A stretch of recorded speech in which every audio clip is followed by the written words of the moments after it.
Hello, good morning mga bakard. Mayroon ako dito ang sisiw na aking gagamutin mga bakard. Kasi dahil sa panahon mga bakard, pag umaga sobrang init, tapos biglang uulan sa hapon. Kaya ngayon lahat ng mga sisiw ko, yung mga lalaki, kinulong ko muna mga bakard. Yan. Ito yung sinasabi ko na may halak. Tapos itong isa, nagalagnat siya mga bakard. Hindi siya kumain. Ang init ng katawan niya, pati yung hininga niya. Ngayon, gagamutin ko sila mga kabakard. Bago pala ang lahat mga kabakard, sa mga hindi pa pala nakasubscribe dyan mga kabakard, please subscribe my YouTube channel mga kabakard. Sa mga nakasubscribe na sa akin mga kabakard, maraming salamat sa inyo mga kabakard. Tara! Let's go.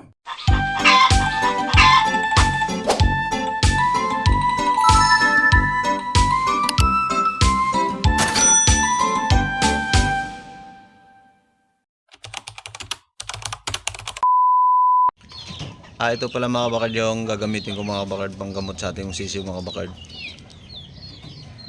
Doxylac. Ito po kasi yung kasanayan ko mga kabakard. Sa mga ganitong edad, kalahati lang mga kabakard gagamitin ko mga kabakard. Kasi pag mga powder mga kabakard, hindi kaya mga kabakard eh. Kaya ito nang gagamitin ko. Ito ilag na tong isa na to, pero walang sipon to mga kabakard. Pang kolera yata to, pero painumin natin mga kabakard. Itong isa, yan may pisik at halak. Ito lang gamit yan mga kabakard. Hahatiin ko lang to mga kabakard.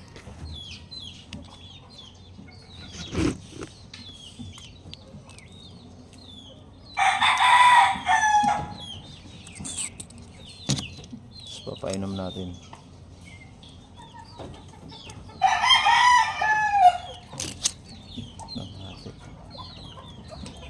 Bago buksan, hatiin muna para hindi tatalsik mga kabakard. Ganito gagawin bago hatiin. Ay bago buksan, hatiin muna. Kasi kung hatiin mo, nakabukas na, tumatalsik yan mga kabakard.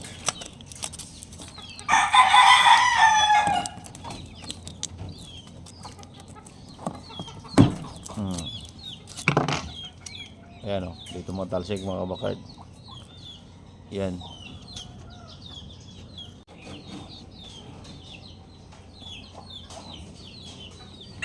Napainom ko na mga kabakard. Yan. Ito yung namang isa mga kabakard. Ito yung ating bulik.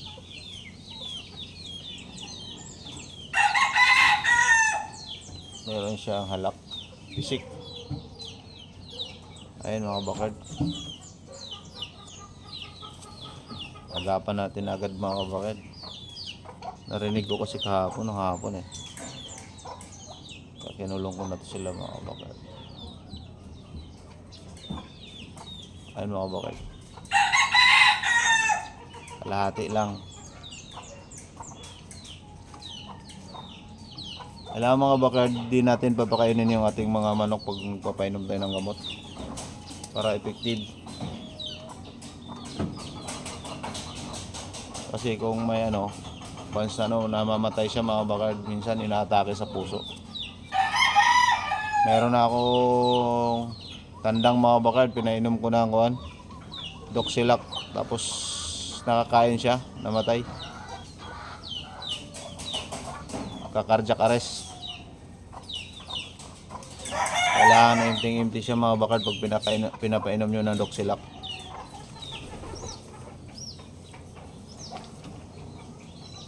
Malakas kasi yung gamot na to mga bakard. Yan. Umitlog na yung aking black mackerel mga bakard. Nilagyan ko na siya ng balde. Ayan naglagay na ako ng balde doon na yun. Tuloy-tuloy na yung itlog niya. Ayaw niya mga itlog dito eh. Ayaw niya umitlog dyan. Di sila komportable eh. Kaya lagi kasing nasa Lagi ako nakakita ng itlog sa lapag eh. Ang ginagawa ko, kuha lang akong balde, lagyan ko ng buhangin, tsaka sa itlogan niya, ano, basahan. Yun, tuloy-tuloy na yung itlog niya doon. Hindi siya komportable sa ginawa kong box. Tingin ko baba ko na to kasi sobrang dikit dun sa pinakabubong niya. Baba ko, tapos harangan ko ng malalim siguro. Mababaw kasi yung harang ko sa harapan. Kaya yung itlog gumugulong eh. Oh, dito wala rin eh. Dito rin mga kabakard, wala pa rin itlog.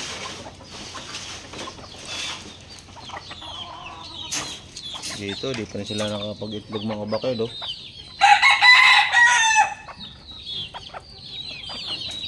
Wala pa rin itlog mga kabakard. Di komportable.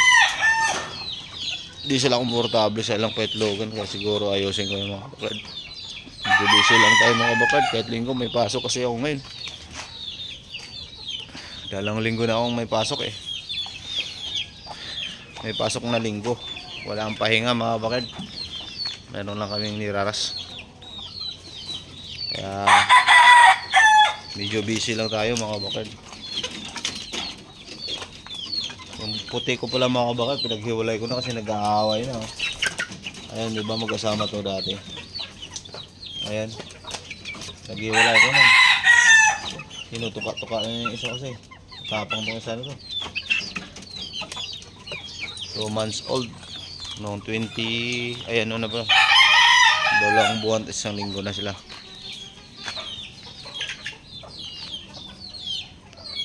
Yung mga bakard, magtimpla muna ako ng patuka nila mga bakard. Ating patuka sa ating mga mga bakard. Integra 2. Pinahalawan ko lang ng corn grits.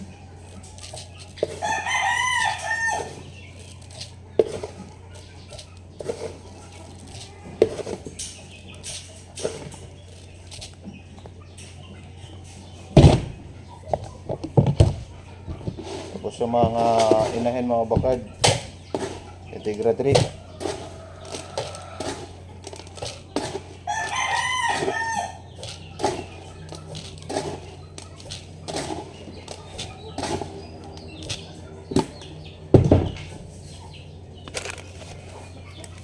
Nire-rect ako na mga kabakard yung ano na vitamins, Vitamin Pro.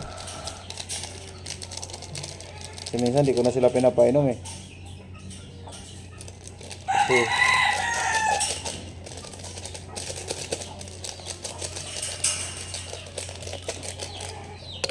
sinadya ko sila mga kabakard kasi mainit. Kakahalak pag papainumin pa. Ulit.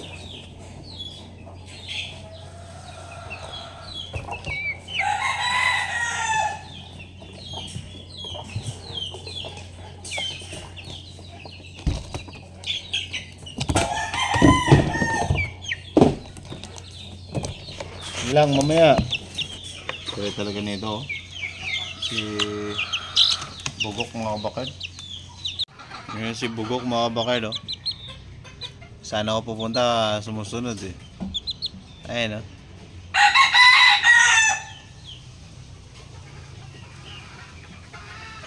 Ayun yan siya, pag sana ako nakaupo, sunod lang sunod. Mga patong.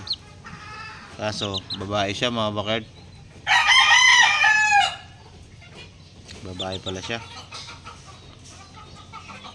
Okay lang mga bakard, gagawin na natin yung inahin to.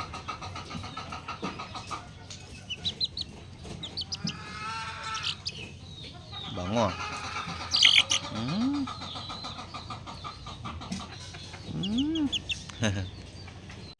Ayun na mga bakard, nakapagpatuka na tayo mga bakard.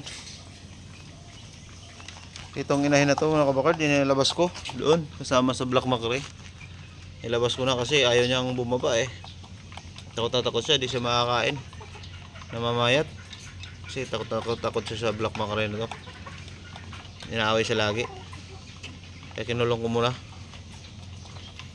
Ayaw na rin niya, ayaw pa niya rin kasi magpakasta.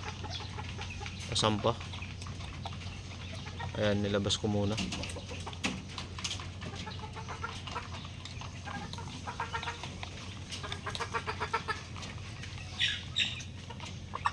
kulang-kulang muna siya mga kabakard. Pakain na tayo mga kabakard.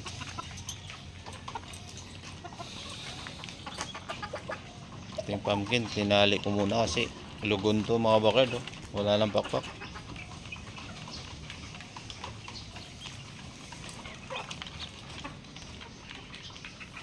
Yung mga lalaki, kinulong ko na.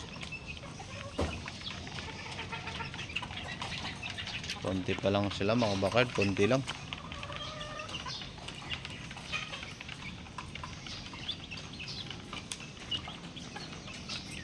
Marami tayo dito gagawing inahin pag ano. Itong pumpkin na to, may pumpkin ako dito. Ayun. Pumpkin na yun, oh. Gagawin kong inahin yan. Ito yung isa na yun, Gilmore yun mga bakard. Oh.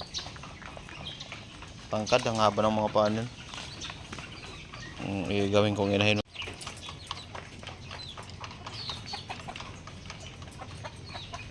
Ba, ayaw man, oh. Ay bumaba nung isa. Ming Ming! Shhh! Alis dyan. Takot sa'yo. Ming Ming!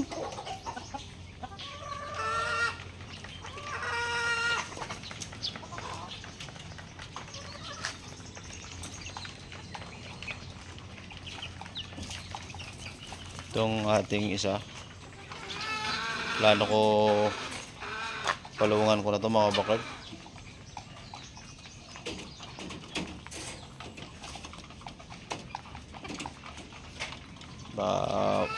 Namaya papalungan ko na to. Bibili lang akong pang ano. So dito lang muna nagtatapos ang ating video mga bakard.